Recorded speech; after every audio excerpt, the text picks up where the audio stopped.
আসসালামু আলাইকুম।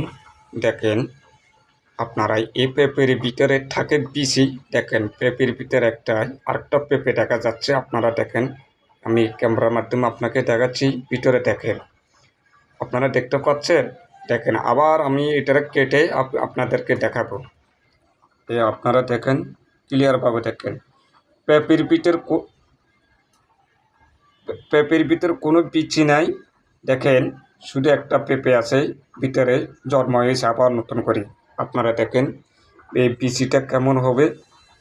দেখেন, নতুন করে একটা এই পেঁপেটা দেখেন, পুরোটা পেঁপে। আপনারা দেখেন, একটা পেঁপে আমি গাছের থেকে পেরে এনেছি খাওয়ার জন্য। দেখেন, পেঁপের ভিতরে আরেকটা পেঁপে জন্মাচ্ছে। আমি চিন্তা ভাবনা করি নেই এই ধরনের হবে। আমি আগে কখনো ভাবি নাই। আমরা ছোটোবেলা দেখতাম পেঁপের ভিতরে বিচি থাকে, এই ধরনের কোনো পেঁপের ভিতরে কোনো পেঁপে থাকে না।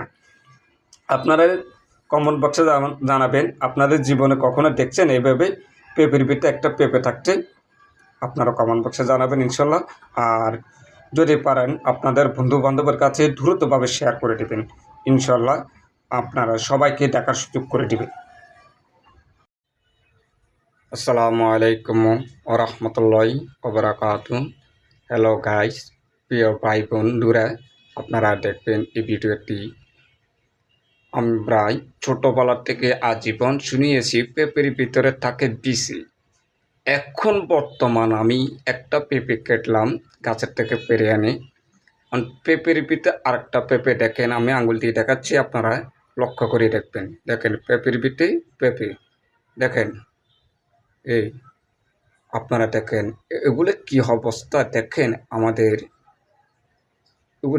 এই এই জিনিসটা দেখে আমরা একটু বুঝতে হবে কিয়ামতের নিশান চলে আসছে। সবাই একটু ভয় করবেন, আল্লাহকে ভয় করেন, 5 ওয়াক্ত নামাজ পড়ার জন্য চেষ্টা করবেন ইনশাআল্লাহ।